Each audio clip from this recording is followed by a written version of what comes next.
Hi folks, welcome back to the channel. Thank you very much for joining me once again. You are always most welcome.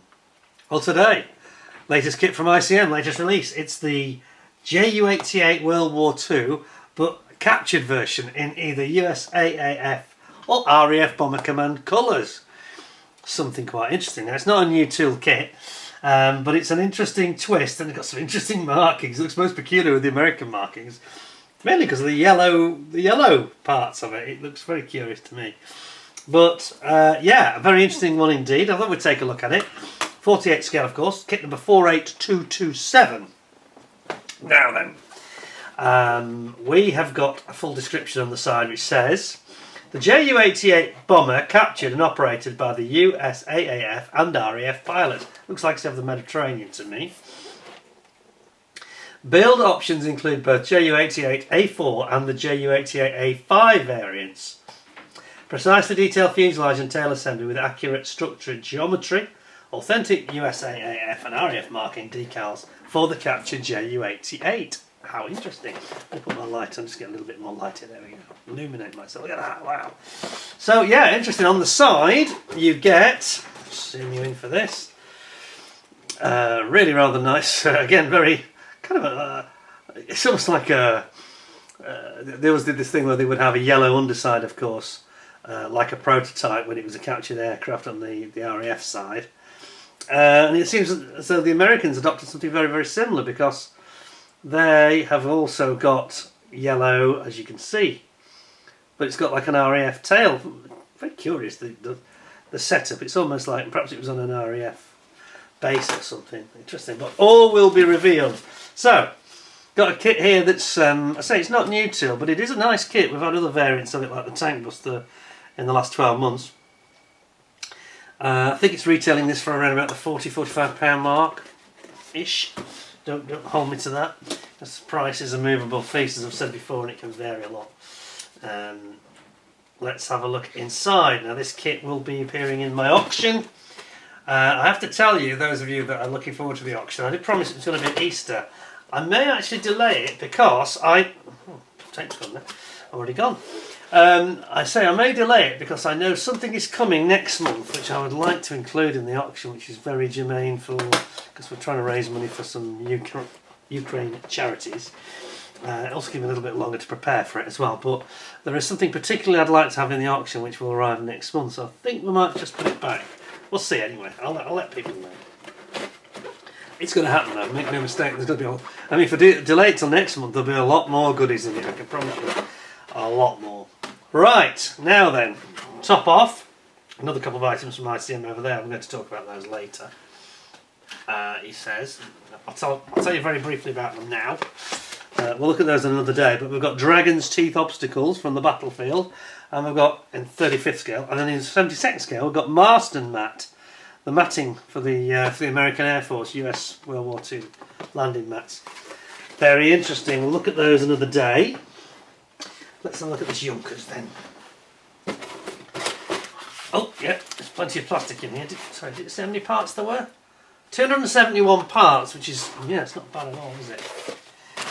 Nice big bag, sprues, nicely packed. No slack in them, you know. They don't fly around. Not like the Airfix Jaguar. That was absolutely bizarre. I mean, it's a lovely kit. Don't get me wrong, love it. But the packaging is just woeful. It's just that there's no thought gone into that. None at all. It's just we've got some massive bags. Let's just use up the massive bags. And this will be Airfix's packing, you know, at the plant in India. Probably it's not something local, I'm sure. But I wish they'd sort it out because it's not good. When you see how well these are done, look at that. There's just no way of it moving about and damaging anything. And the proof was on my Jaguar, it actually had the gear door, front gear door was actually damaged, and it was a little bit stressed and off the sprue partly, and you can see it had like stress marks in it. Anyway, digress. So, during World War II, sorry, I beg your pardon, it says during World War I. During World War I, the belligerent sides used enemy aircraft as fully functional combat units. In addition to purely combat use, the captured technology helped assess the technological development level of the enemy and identify its strengths and weaknesses. This same practice continued into World War II. Both the Allied and Axis powers extensively used captured enemy aircraft in their air forces. One example is the JU88 A5 Bomber from two KGR. Is that Kriegers? What's that? Kriegers? I'm not sure what that is. 106 of the Luftwaffe, which mistakenly landed in England on the 26th of November. Really? Oops, that's a bit of a faux pas. Obviously got some direction and compass problems. 1941 that was. The aircraft was given to the British identification markings, a new camouflage, and the serial number HM509 was given to it. And it flew as part of the RAF until May of 1944. Another interesting story involves a JU88 A4 this time, captured by the American forces in Italy at the fall of 1943, which I said looks like Italy on the Mediterranean, didn't it? In the background. This bomber was incorporated into the 86th Squadron of the USAAF, where it received its original paint scheme and a bright emblem featuring the image of the Indian on the left side. Oh, right, okay. Indian nose art on the left side of the fuselage. Later it was flown to the United States, where its appearance initially caused panic amongst the air surveillance observers, as its silhouette was automatically recognised as an enemy aircraft. Well, it would be, wouldn't it? They obviously wondered if they had aircraft carriers or something. God. The captured JU88A4 was later stationed at several US Air Force bases and used at various public events. That's quite a funny story.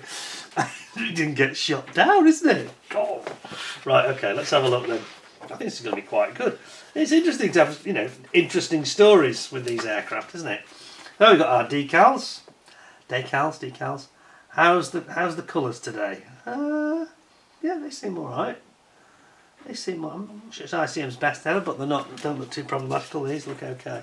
Not like that Beaufort that we had some really weird blue blotchy in the blue. I'm just looking at the RAF roundel. I think it may have just picked up a little bit of surface off the cover paper actually, so I won't be too concerned about that. Yeah, but now they look nice, don't they?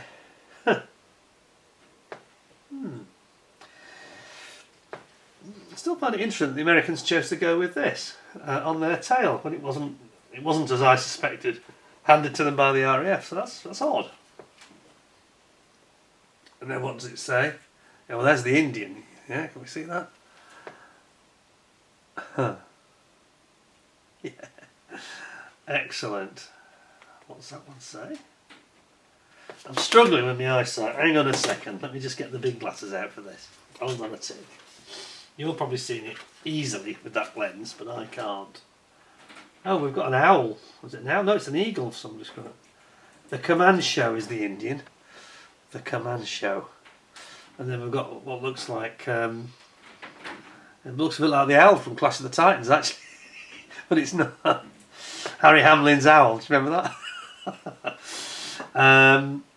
Yeah, interesting artwork. But anyway, there we go. So yeah, some nice American stars. All very good. I would just say that the actual being, you know what I'm like. People say, "Oh, you say it's great because it's ICM." Oh, clearly those people don't know me very well, but just have a look at this. You can see that I have picked up on something here. There's something I haven't really noticed before, but there's quite a backing film. There's quite a bit of a shadow of it, isn't there? There's perhaps a bit more than I would expect there, to be fair. It's not like that on the other ICM decals, so I don't know if they've subcontracted this. Just doesn't seem quite as tightly cropped, you know what I mean? There's a real shadow, halo of backing film. Interesting. It's not a problem. I don't want to be picking on them for no reason, but very acceptable quality, I'd say, but not quite cartograph in that respect, I'd say. So maybe they should just be aware of that. But overall, very good.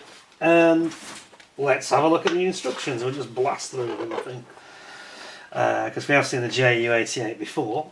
So we've got a big sprue tree map at the start. Quite a few sprues here, and then you're going to start by building up the internals of your fuselage section with all the instrumentation and the radio. You've got a seat there, which is the seat for, is that the pilot's seat or is the gunner's? I think it is the pilot's seat. It looks a bit rudimentary, doesn't it, really? But anyway. Then you've got the radio sort of bulkhead that's got the radios on it. It's also got all the magazines for the rear gunner. Then we're going to build up the opposite side of the cockpit side. Again, got these drums for the rear gunner because they had a machine gun in them, didn't they? Which was a armament 5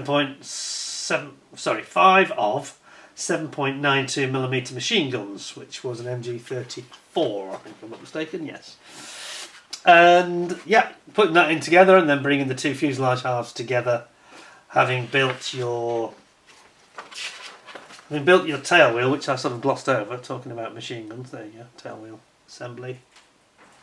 It does retract, of course, on this one. Then you've got like a central spar section you're going to build up here, which is actually the top. I think it's the top. No, it's not. It's the bottom of the fuselage. Onto which you're going to build in the forward area for the pilot and the gunner. So what was that seat for then? That seat, I think that seat was for the radio operator, that very flimsy looking seat. Yeah, I think it's the radio operator on the left. Navigator. But there's a much beefier seat, as you can see, for both the gunner and the pilot. And then you've got the control yoke here. And you've got these... interestingly, on the back of the pilot's seat, of all places, is all the ammunition for the gun, so that the gunner can turn round. Are we looking at this back to front? Is that the gun, in fact? Just a little bit confusing here. No, I was right. It is the back of the pilot's seat. So he turns around and removes the ammo from the back of the pilot's seat. Must be a bit distracting for the pilot. Anyway, okay. And then indeed it all comes in here, this whole section, lower section of the fuselage with the inboard sections of the wing, acting like a spar almost. Then you've got your horizontal stabilisers all going together and your wings going together. Bringing in your wings here and your tail and your horizontal stabilisers. Then you've got your flaps. You've got flaps and separate ailerons, so that's good. It's a little bit faintly printed, this one, I think, isn't it? Yeah, so it's now time to build up your... you've got your gondola that goes underneath, observation gondola and gunning rear gunner position underneath. You've also got your main gear legs, which look extremely beefy, I have to say. Then you're going to build up your engines. It's got two engines. It's got quite a lot in the kit, really. Two engines and all the engine bearers going in there, exhausts, etc, etc. The mounting supports, and then you're going to mount it into the structure of the nacelles, and you're going to put your cowlings in on the side, and then step and repeat the whole process to the side, and then ultimately put your two nacelles on with your engines on from the underneath, from the underside. Then you've got these MG34s, I think they are, with the little drum ammunition drums on them, and this is the nose. There's an alternative choice here. You can either have the nose with or without the machine gun poking out of it. Well, only one choice on that, isn't there, really? Go for the guns, yeah. This is where your... talked about this, didn't we, in Matchbox March? I'm just going to have a slurp of coffee, excuse me. But we talked about this, about where your sort of inner 8-year-old comes out. You look at the options. People were talking about this on the Mitchell, weren't they? And people were getting very excited, and I think it was chapter 11, episode 11. Ooh, getting windy. But people were saying, look at the guns, get those. I'm going for that option, all the guns. So you got this French one with no guns on it. Or you had the nose that was just festooned with guns and a 75mm cannon as well.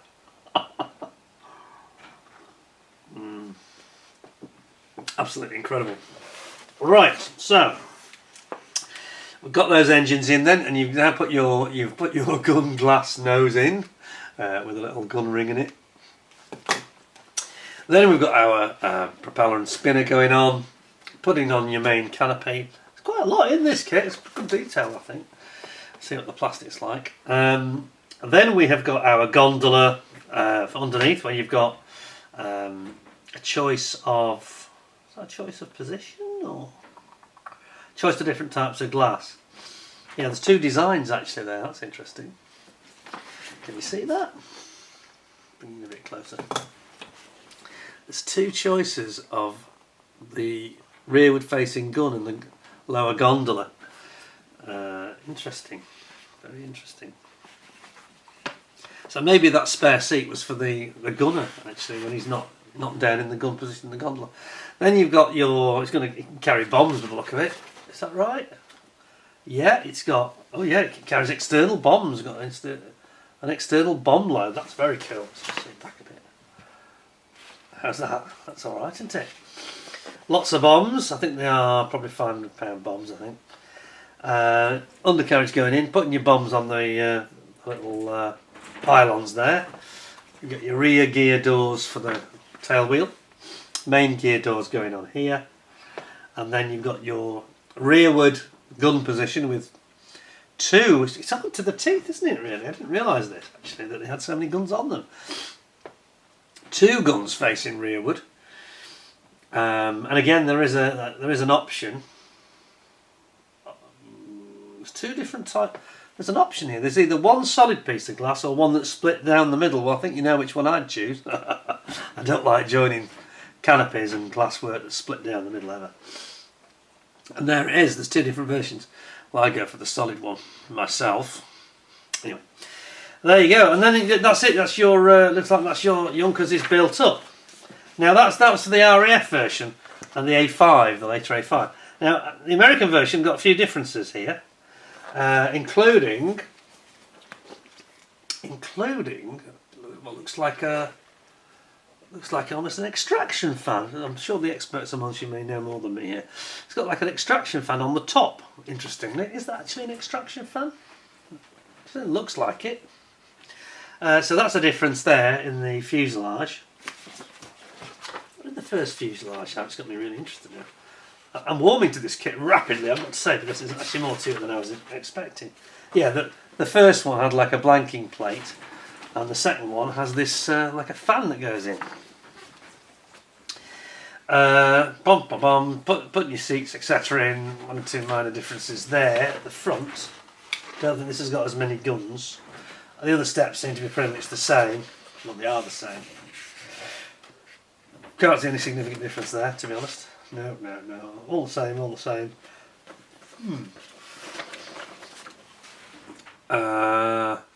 Is it the same guns? They look a little bit different somehow in their appearance. No, they're like a twin gun.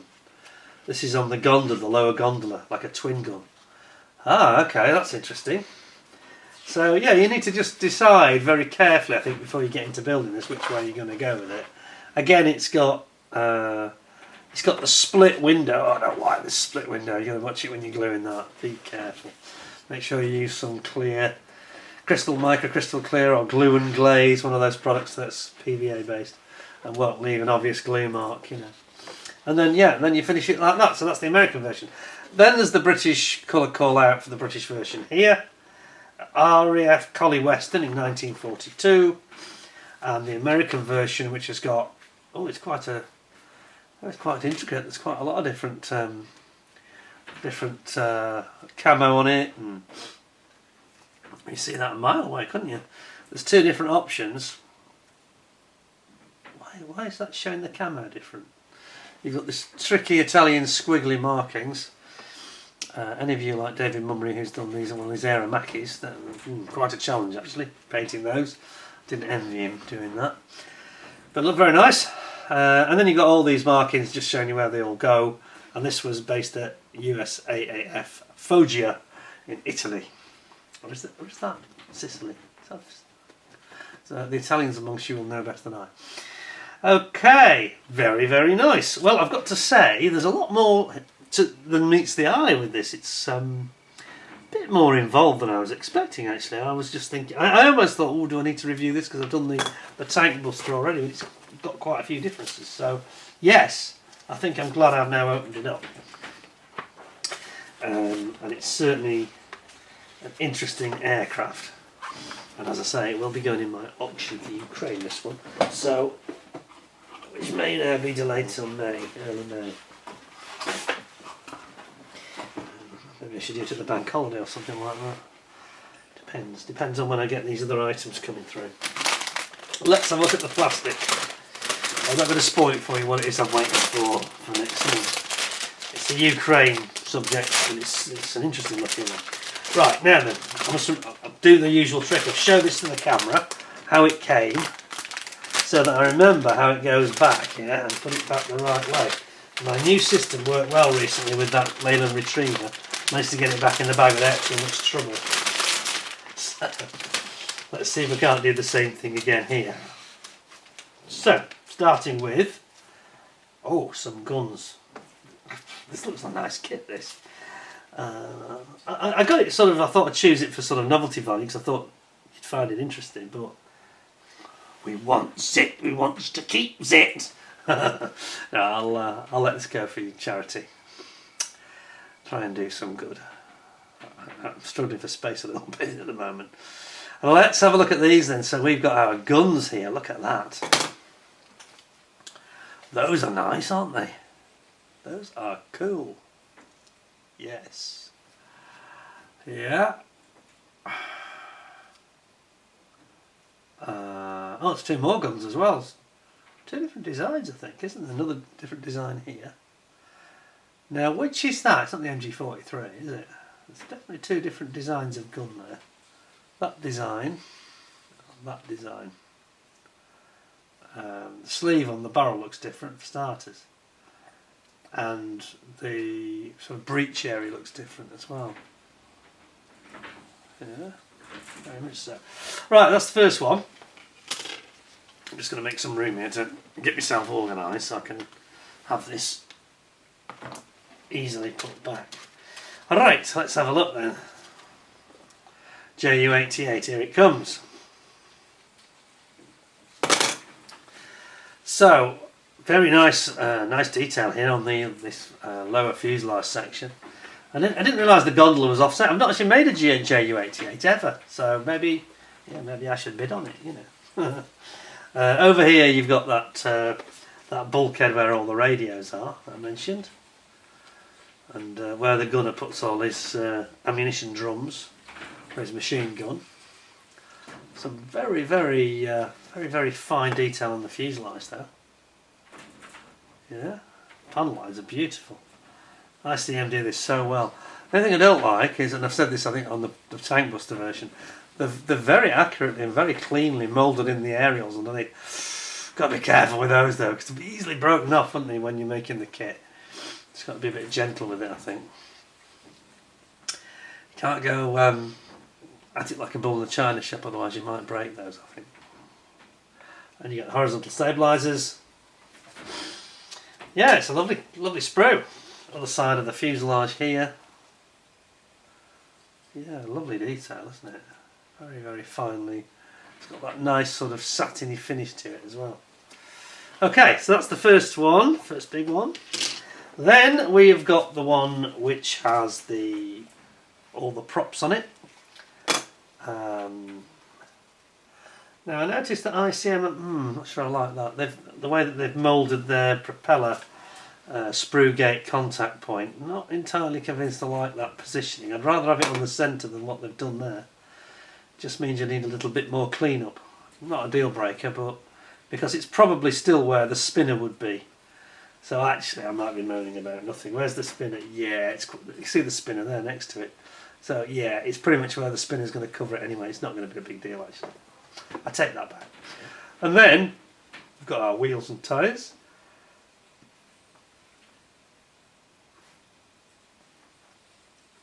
A little bit of internal covering on the fuselage sides. We've got our nacelles for the engines here. Got the rudder there, and the tail there, and that's the bottom of the cockpit area. Over here we've got our tail wheel, which looks really nicely done, doesn't it? That's very nicely moulded. Yeah, I like that. And then your main gear wheels and tyres. You got the front there of the engine, where the engine mounts. Again, you got your spinner and your propeller, and then you've got the other tyre over here. Yeah, it's nice, very nice. Okay, that's that one. Then we have our, whoops, draw me back a bit for this. Then we've got our flaps and ailerons, and the seats. You've also got your sort of sway braces, clamps for the bombs there.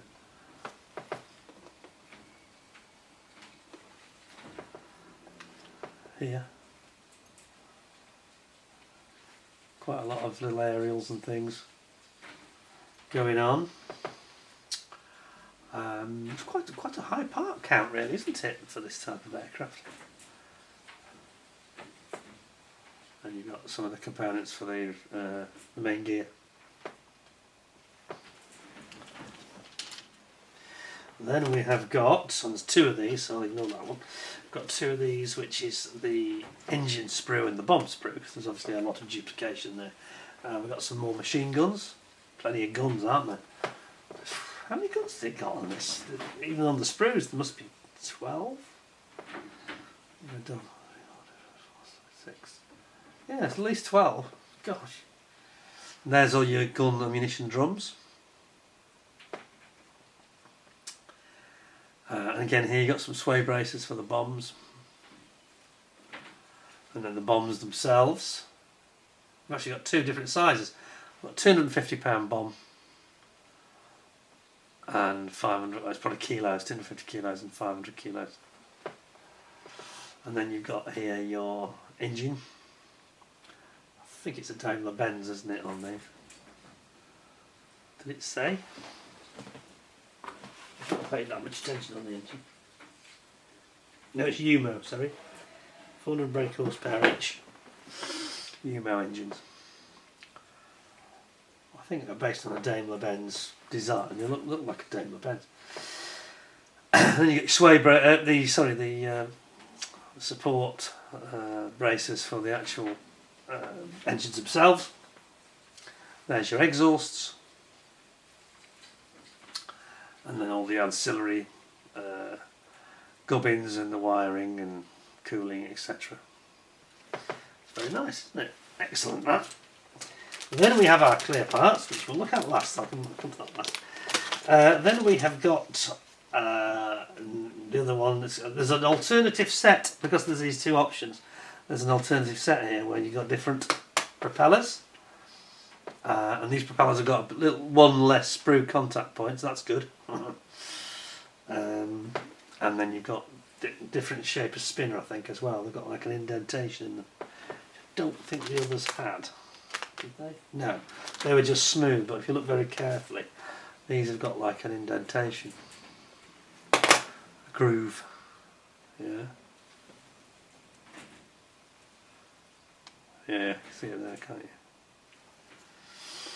And then you've got different, slightly different nacelles by the look of it as well.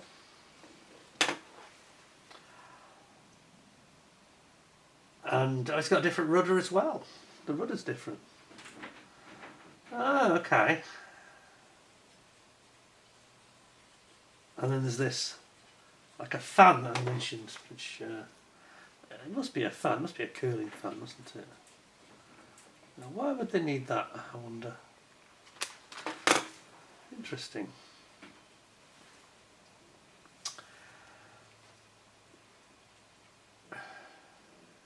Scratching the brains what it might be, but anyway. So that's that there. That goes like that. And then finally on the grey sprues, I've got the wings, which are huge. Very big, very big. Yeah, they're a long old thing, aren't they? And they played around with these JU88s a little bit, didn't they? With the just looking at how, oh yeah, because we have an inboard section. So this it looks uneven, doesn't it? Which it is. This is the top and this is the bottom, and you can tell it's not quite the same. If you can get that on the camera, looks a little bit strange because it's clearly unequal length, but that's because underneath there's that inboard section that comes in, of course, from the fuselage. But the panel lining is really exquisite if you look closely. Some nice little hatches and rivet detail. Yeah, nice, flawless, superb.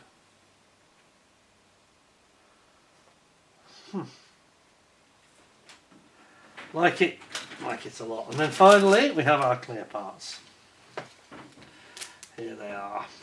Now then, as you know, I always get very nervous, not so much with ICM because they tend to be brilliant, but most kits I get very jumpy because I made the fatal mistake of leaving it to the end, and then I had kits like, well, there's been several actually in the last couple of years, I won't name them now, but 2 or 3 which have been brilliant kits and then a little bit let down by the clear part.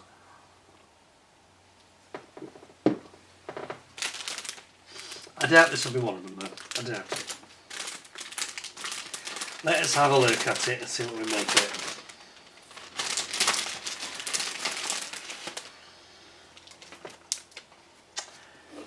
it. Oh, the ICM are really good at this, aren't they? I'm just looking at these little individual panes here in the nose in particular, which are, you know, to get scale like, are quite tricky to mould. But look at these. Look at how fine it looks. All the individual panes of glass, yeah. They've done that really nicely.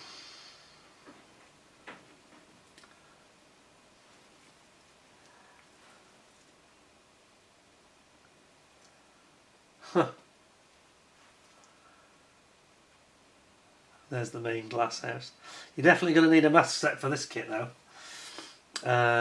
I didn't really pay attention. I think because of the design of it, they've. I don't think they included a template, did they? We'll check that in a second before the end. But the glass is just exquisite. I'd certainly rather use this one than go with the one here that's split, for obvious reasons of just ease of use, really. There's the that's the one the RAF capture, which has got the gun in the glass nose. But they look very thin, you know, it's very delicate. Look how thin it looks. Most of the manufacturers, apart from Tamiya, maybe Meng, a lot of the manufacturers would have had that a much thicker. You know, it looks very sort of in scale, doesn't it, you know? Yeah, they've done it really well. It's gorgeous, really. Yeah, and it's not even a new tool. I think this is a 3-year-old, 4-year-old tool now. It's almost like the start of their new generation, isn't it, really? Very nice clear parts there, though, as ever. It sounds like ICM's young guy has been busy polishing with his bamboo stick again, doesn't it? It certainly looks like it because it's fantastic. Let's pop that in there.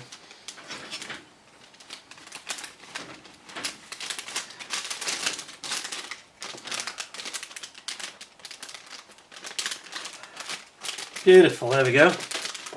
All ready for the auction. I'm just going to check that there was no template for the glasswork, because normally on the very new tools they always have a template included. I don't think they did. Yeah, there isn't one. So you're going to need to get yourself some masking set, basically, for sure. Right then, I was very impressed with that. Yeah, hang on a minute. I'm getting ahead of myself. You're going to just have to bear with me a tick, because otherwise, you know, this is going to go into this auction for you guys potentially to buy. It has to be right, you know. I want to get it right, so let's gently get this in. Nothing to fear, even though I'm on camera. Go. I did put that too far back. I've nothing to fear, he says. Famous last words. He makes a mess of it. There we go. Open that bag up. And then we'll try and get it in nice and clean if we can.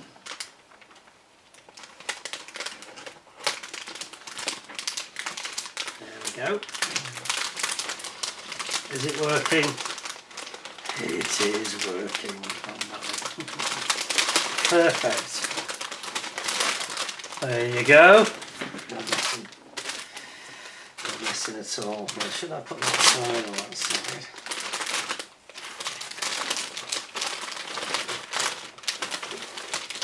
There we go.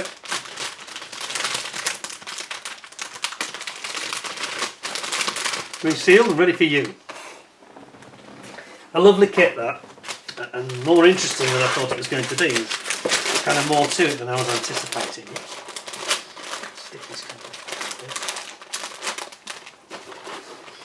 Beautiful, fantastic. So again, they've created a very, using an existing tool that we've had, they've sort of fettled it and they've sort of combined two designs, adding some really interesting markings and history. Brilliant, absolutely fantastic. And this one, talking about auction, probably going to be looking for about £40 plus on that, I think. Again, they pack it so well. Absolutely awesome. Marks out of 10. Was there anything I didn't really like?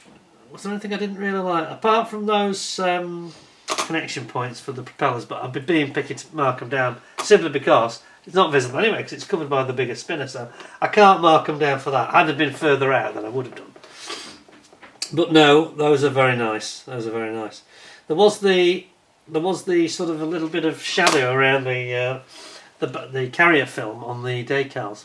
I was a little bit surprised about that because it's not something I've spotted on their other. Maybe I'll say 9.75 out of 10, but it's very close to being a 10 again. Very close. A bit like the Leyland Retriever, it almost gets 10 out of 10. But overall, for what you get, there's a lot of kit there. There's a lot of guns and lots of options, the different choices you've got in terms of what's in the box. Very nice kit. I'm going to say 9.75 out of 10. Well done, ICM. Great score. Great kit. Very interesting. I recommend it to you. So there you go. Anyway, until next time then, thank you very much for watching. Don't forget to give us a like. Give me a 10 out of 10.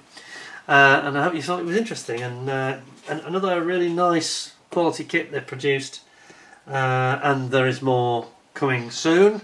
We've got, in the not too distant future, we've got the Henschel HS129, probably toward the end of the summer, end of the year. What else have we got? The Burma Jeep. I know that's coming because they produced the paint set to go with it. That's not too far off on the horizon. Perhaps again summer, late summer, perhaps toward the autumn. But I don't want to put any pressure on them and make predictions that turn out not to be true. But not too far in the future. Those are coming. So some really good things to look out for. I think around Christmas time you might be seeing that the Tahi helicopter and the smaller 72nd scale, maybe at the end of the year, start next year. So some interesting stuff still to come through from them. So stay tuned. Thanks very much for watching. Hope you stay well, stay safe. Until I see you again next time. Thanks a lot, and bye for now.